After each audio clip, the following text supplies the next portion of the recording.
All right, let's calculate the Ka of a weak acid, and we're given the hydronium-ion concentration. It's a generic weak acid we can express as Ha. All right, let's add the water in this one because it's, why not? Switch it up a little bit because they're saying hydronium, so we'll do hydronium H3O positive and the conjugate base. I stands for initial concentration, C stands for the change in concentration, and E is the concentration at equilibrium. That's what we want because then we can plug that into the equilibrium constant expression. That's how we get Ka. If we assume that these haven't reacted yet, we have zero concentrations of the products, and it tells us the concentration of the hydronium ion at equilibrium. So that's 5.77 times 10 to the negative 6.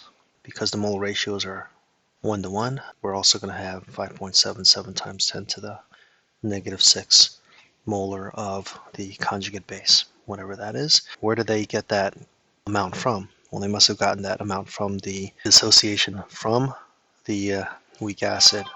And I'm sorry, let me turn this off. Negative 5.77 times 10 to the negative 6 is the change, add a change to the initial to get the concentration at equilibrium. So that's going to be 0.5 plus the change, which is negative 5.77 times 10 to the negative 6. Now we have all these concentrations at equilibrium, so we can plug this into our Ka expression.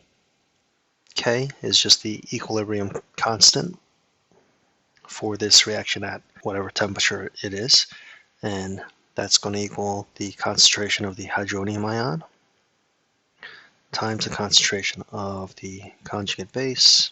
In other words, the concentrations of the products over the concentration of the weak acid. Don't include liquids and solids, which is why water is not included in this equilibrium expressions. Water is the solvent. I'm going to plug these numbers in. That goes there.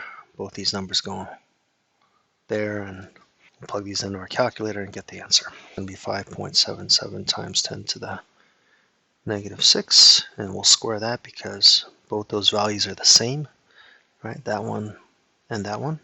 And that's going to go over the concentration of the weak acid at equilibrium right there.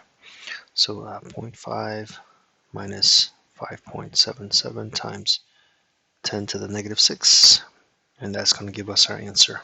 We're going to need three significant figures because both our given measurements have 3, so our calculated answer should also have 3. 6.66 times 10 to the negative 11.